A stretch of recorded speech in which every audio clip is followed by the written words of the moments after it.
G'day. This is just a quick video on why new laptops suck.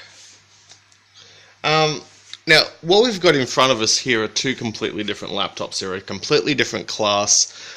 This one here is an i5 unit. This one here is a Celeron-based computer. They've got a lot of internal differences. This one here has got its factory 180 gig solid state drive. It's got 8 gig of RAM, DDR3. This one here has got a 500 gig mechanical hard drive running on 4 gig of RAM. They're both running Windows 10. They're both relatively clean installations, and there's not too much on them. The only real difference at the moment is, well, actually there's not a great deal, except I have been using on this one, I've had Steam and a few other things running on it. It's got a couple other programs installed as well. Now, pretty much what we've got here, we've got this one here is roughly a 2012 machine, which puts it, or what's its release date? I've got the page up with an early reference to a news article, which dates down to September 2012, which puts it to what, 4 years, 3-4 months, something like that. I can't count. What's that? 3, 2, 3, 4, 5, 6, 4. Okay, 4.5 years. This one here, its earliest reference I could find for this unit was October 2015, which puts it to a year and 3 months. So between them, there's a good 3-4 years roughly between them, because the hardware inside this is still current at the moment. You can still buy brand new off-the-shelf laptops in slightly worse specification in the basis that you can't replace the storage to what this HP comes with. But yeah, between the two of them, there's a good 3 to 4 years design difference. Outside of that, this has got a high res screen. This has got a standard 1366 by 768, that sort of thing. But yeah, pretty much when it came to buying something like this, now I bought this one secondhand because the Wi-Fi wasn't working. It was a BIOS update thing to do with Windows 10, but I bought it cheap on that basis that the Wi-Fi was broken. I've since fixed that by just doing a BIOS update, and that restored its capabilities.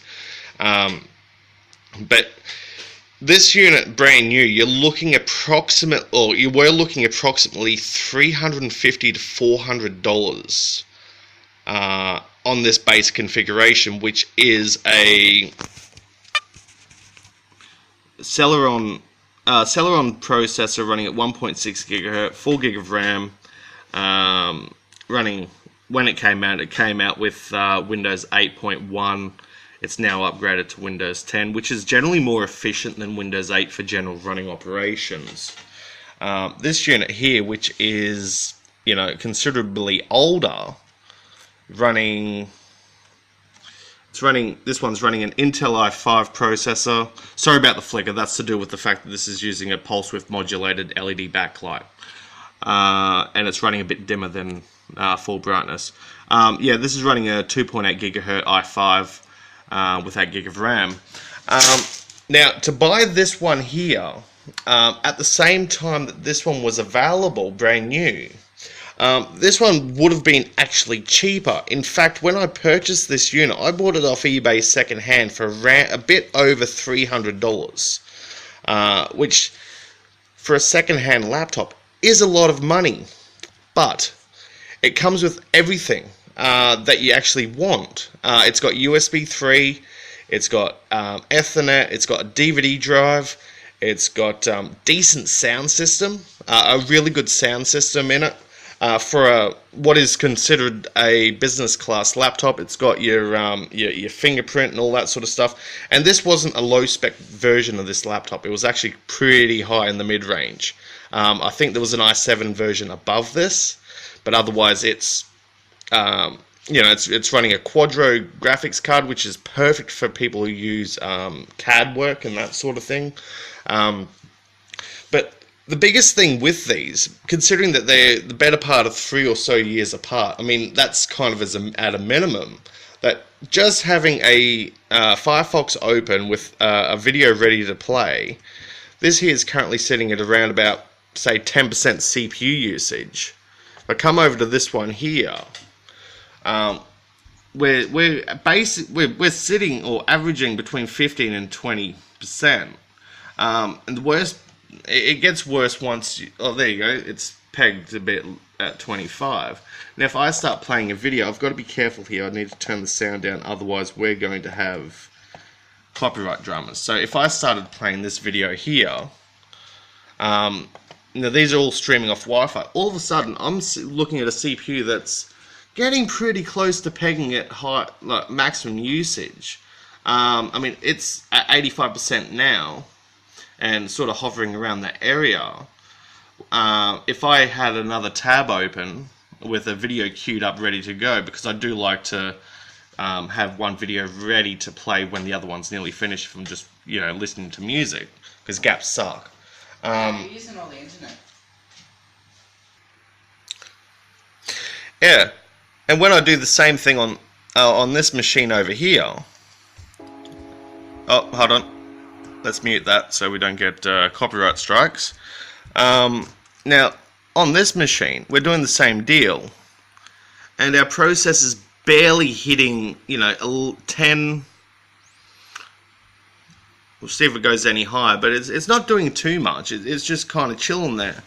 11, 12%, that sort of thing. It's not using all the processor, which is brilliant, because now all of a sudden I've got some processing speed left over, so that if I want to go hunting for another video, which I do like to do, I can now come down, find another song. I just pick a random one, just control click that.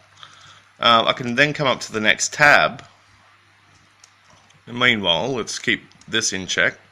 So 10%, whatever. Now my internet's really bad at the moment. My area's congested like hell, so it's pretty bad. But I can chop and change. I can go between tabs. I can do all that sort of thing without any sort of stress, and it behaves quite nicely. Now if I do the same thing on here, say this one's playing, this thing's pegging quite badly. So if I go, let's say I wanted to find, let's start playing another song.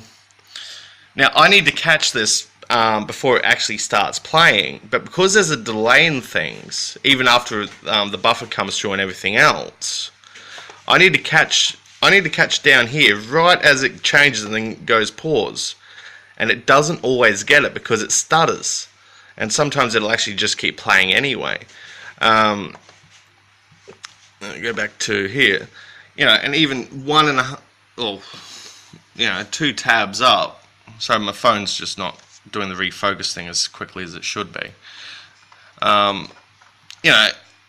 It's not that much stuff, but obviously it is, and that's the difference. See, if you're shopping for a new laptop and you're really tight on budget, say you've got if you got $300 or $400 Australian or whatever to spend on a computer, instead of looking at the brand new stuff, which is going to get you something with, and it's gotten worse lately. I had a look in JB Hi-Fi. It's going to get you something running this sort of processor, the 4 gig of RAM, hopefully, sometimes 2, which is worse because you can't upgrade it. There's no slots on a lot of these cheap laptops. They come with 32 gig of flash storage with no SATA connection to upgrade the storage, or they come with a 500 gig hard drive mechanical with the SATA's changeable but no external DVD drive. And this isn't just HP, mind you. This is HP, this is Acer, Asus are even into it at the moment. I mean, look, the DVD drive is more or less dead, but having some of these crap processors being sold in new laptops for quite a bit of money, when these things really are just the new version of the Intel Atom. The processors in these, which basically puts them at the same level as what we were getting in those stupid netbooks, the little 10-inch laptops, for ages, around the same sort of price point. Now, prices come down, so things get cheaper, but you're still looking. I mean, if you're looking, you're going, oh, I want to go to JB Hi-Fi, I want to buy a new laptop. I'm going to go pick up. I've got $400. That's it. And I'm going to pick up the first thing I see and go from there. What you're going to be doing is taking home a piece of shit, in all honesty. I mean, this thing, I wouldn't have bought this if it wasn't on the price it was, purely because of the fault with it was something I knew how to fix.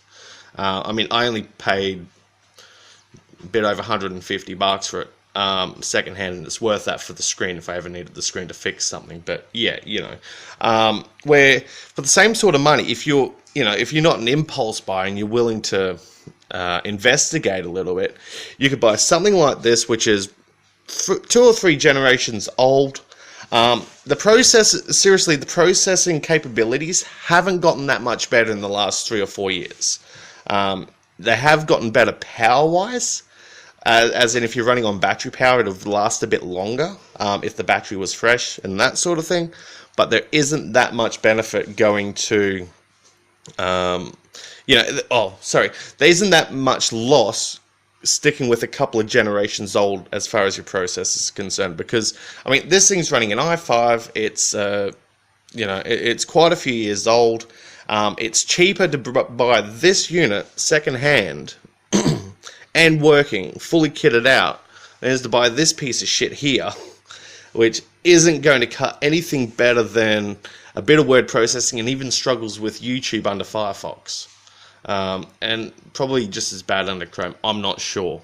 But what you've got here is a processor that is so limited that even a single YouTube video running in a single tab under Mozilla Firefox using HTML5, because there's no Flash installed on this, it's just using the straight HTML5 decoder, is bogging it down.